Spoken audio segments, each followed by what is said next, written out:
Nós iniciamos hoje nossa videoaula sobre as excludentes da responsabilidade civil no Código de Defesa do Consumidor. Meu nome é Antônio Silveira Neto e eu sou professor da Universidade Estadual da Paraíba. Ora, nosso sistema de responsabilidade civil no Código de Defesa do Consumidor está calcado na responsabilidade objetiva, isto é, independentemente de culpa, que tem como pressuposto a ideia de que o fornecedor, empresário, ele está tendo um proveito, um lucro com a atividade de fornecimento de bens de consumo. E, portanto, ele, como tem esse proveito, esse lucro, faz parte do risco do empreendimento dele, ele deve responder pelos danos causados. Agora, a responsabilidade é objetiva, não é absoluta. Isso quer dizer que nós não estamos com a ideia do risco integral, mas sim do risco do empreendimento.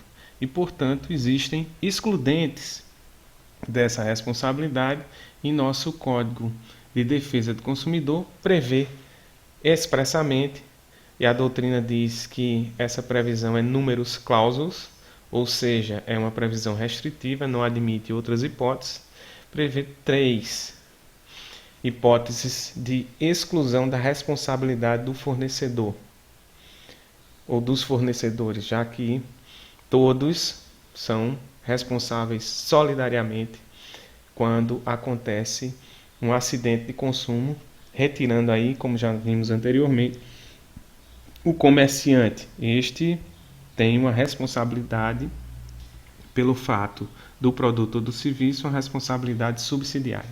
Mas quais são as 3 excludentes? Como nós estamos vendo aqui, a primeira é a da não colocação do produto no mercado, a segunda é de inexistência do defeito e a terceira excludente é da culpa exclusiva da vítima ou do terceiro. E sobre a não colocação do produto no mercado?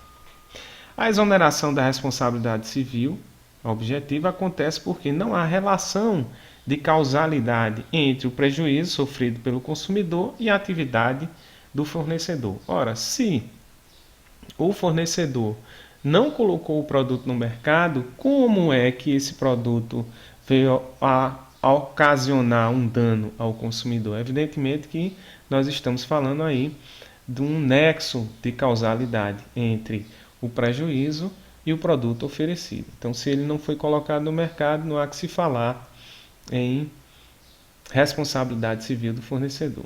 E quais são os exemplos que nós podemos trazer? A doutrina traz o exemplo do produto falsificado. Ora, você tem um determinado bem, que existe uma marca famosa, agregada a esse bem, produzida pelo fornecedor, e alguém falsifica o produto. O consumidor compra pensando que aquele produto é realmente do fabricante, é legítimo. E quando verifica, por exemplo, um tênis, esse tênis traz problemas articulares no consumidor, né, de modo a ele ter dano à sua saúde. Vai reclamar na justiça e o fornecedor, fabricante, alega que não colocou aquele produto específico no mercado porque é um produto falsificado. E essa prova cabe a quem? Cabe ao fornecedor. O consumidor só precisa provar que aquele produto ocasionou um dano.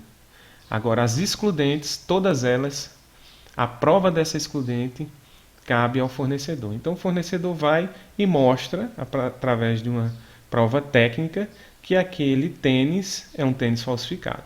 Portanto, ele está eximido dessa responsabilidade. Da mesma forma, um produto que foi roubado, né?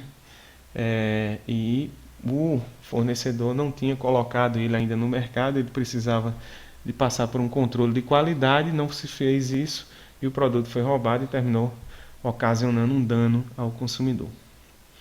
Agora, a pergunta que Sérgio Cavalieri, um doutrinador bastante conhecido na área de direito do consumidor, desembargador do Tribunal de Justiça do Rio de Janeiro, faz é o seguinte: em que momento o produto pode ser considerado como inserido no mercado? Segundo ele, o momento que deve ser considerado é quando o produto sai do fabricante para o distribuidor. A partir daí, ele saindo daquele ambiente da fábrica, do conglomerado, né, e vai ao distribuidor, é o momento em que ele está sendo colocado no mercado. A segunda excludente, e a mais importante, segundo a própria doutrina, é da inexistência de defeito.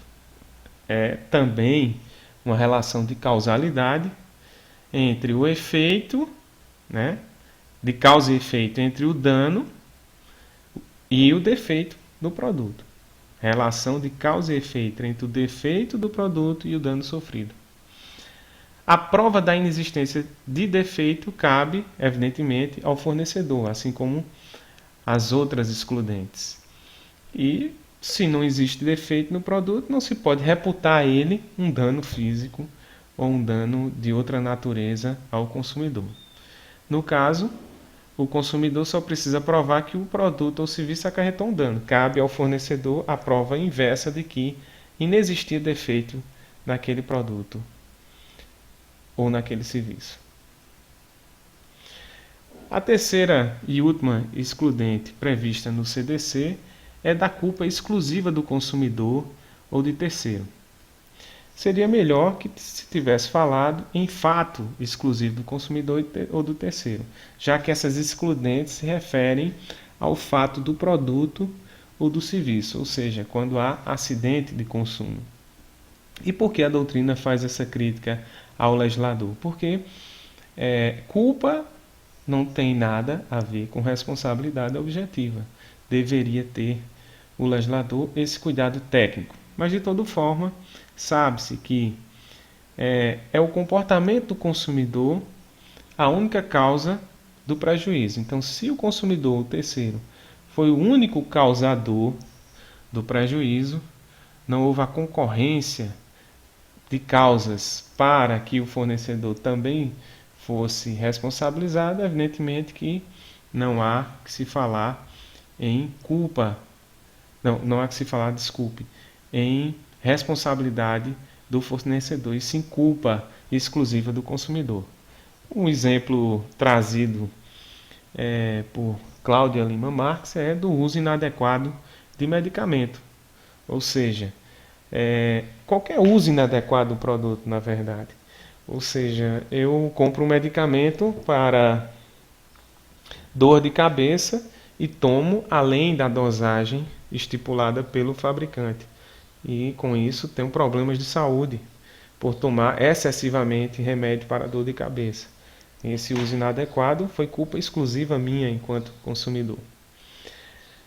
Um dado importante é saber que o comerciante não pode ser considerado como terceiro. Então, não cabe ao comerciante alegar, uma vez sendo acionado na justiça, que é um terceiro. Na verdade, cabe ao comerciante dizer que, quando se trata de acidente de consumo e responsabilidade pelo fato do produto ou do serviço, ele está excluído por conta de uma previsão legal. A sua responsabilidade não é solidária, mas sim subsidiária, na forma do Código de Defesa do Consumidor. Agora, além dessas três opções, a própria doutrina e jurisprudência já apresentou a excludente do caso fortuito e a força maior. E por que essa outra excludente deve ser considerada? Exatamente porque essa excludente tem a ver com a inexistência de nexo de causalidade entre o produto ou serviço e o próprio dano. Então, um caso fortuito e a força maior são eventos externos, imprevisíveis, que vão causar dano ao consumidor e não guardam relação direta com o produto. Essa ideia da excludente pelo caso fortuito e força maior já foi recepcionada pela jurisprudência e, através desse recurso especial no STJ do ministro Eduardo Ribeiro, nós podemos ver aqui que se tratava de roubo de automóvel ocorrido em posto de lavagem, né, considerado como um evento de força maior, e ele explica que o fato do artigo 14, parágrafo 3º do Código de Defesa do Consumidor não se referir ao caso fortuito e à força maior, ao arrolar as causas de isenção de responsabilidade do fornecedor de serviço, não significa que no sistema por ele instituído não possam ser invocadas essas excludentes. A inevitabilidade e a não imprevisibilidade é que efetivamente mais importa para caracterizar o fortuito. E aquela há de se entender dentro de uma certa relatividade, tendo seu acontecimento como inevitável em função do que seria razoável exigir. Então, um roubo é um fato externo em que não há como dizer que o fornecedor do serviço teria responsabilidade, além de outros casos em que, por exemplo, uma chuva de granizo tenha destruído um automóvel que estava numa garagem, no estacionamento pago, derrubou também a estrutura, né? Há um eximento da responsabilidade em face dessas excludentes. Agora é importante também fazer uma diferenciação entre fortuito interno e externo. Só será excludente da responsabilidade o fortuito externo. O interno não. O interno faz parte do risco do fabricante, né? O fortuito interno é um fato imprevisível acontecido no momento da concepção do produto. Então, é um risco que deve ser assumido pelo fabricante. Embora imprevisível, mas o fortuito interno ele não está abarcado pela essa excludente. Enquanto que o externo não guarda qualquer relação com a atividade do fornecedor. Este sim está aí protegido pela excludente. Por fim, nós temos que falar de um tema que causa muita polêmica na doutrina, que se trata do risco do desenvolvimento. E a primeira observação a fazer é que não há previsão legal para essa excludente no CDC. Mas parte da doutrina admite que possa haver essa exoneração. E como também não há uma indicação da excludente do caso fortuito e força maior, não é impeditivo de haver uma discussão sobre isso. E a doutrina que defende a excludente se baseia no artigo 10 do CDC, que veda ao fornecedor introduzir produtos no mercado que saiba o que deve saber que apresenta alto grau de periculosidade. Exclui a responsabilidade, eis que não há um dever de conhecimento sobre o defeito existente à época na qual o mesmo foi colocado no mercado. Isso significa dizer que os que defendem a ideia do risco de desenvolvimento estão calcados no artigo 10 do CDC, dizendo que ele abriu essa possibilidade do produto ser retirado do mercado, né, em razão de não saber o fornecedor do perigo que ele acarretava com base nos conhecimentos técnicos e científicos da época. Porque o risco de desenvolvimento é um excludente que protege o fabricante ao dizer que, como era imprevisível aquele efeito danoso ao consumidor, na época, segundo a ciência da época, segundo as normas técnicas da época, segundo o conhecimento da época, ele deveria ser exonerado porque ele não pode assumir esse risco do que é imprevisível. Agora, aos que defendem que o risco do desenvolvimento deve estar excluído da responsabilidade civil, ou seja, o fornecedor deve arcar com o risco do desenvolvimento, diz que o artigo 10 do CDC não regulamenta a permanência, melhor dizendo, que o artigo 10 regulamenta a permanência dos produtos ou serviços no mercado, enquanto o 12 é que trata da regulamentação da estrutura do sistema de reparação de danos. Ou seja, o artigo 10 trata só da permanência, não trata da responsabilidade. E a jurisprudência dos tribunais não está pacificada quanto a esse assunto. Evidentemente que em outros países, como Portugal, como a Inglaterra, como os Estados Unidos, a União Europeia, de um modo geral, adota a teoria do risco do desenvolvimento como um excludente da responsabilidade, com exceção da França. E o Brasil não adota na sua legislação, havendo um vácuo legal nesse sentido, a depender agora de um posicionamento jurisprudencial sobre o assunto. Muito obrigado.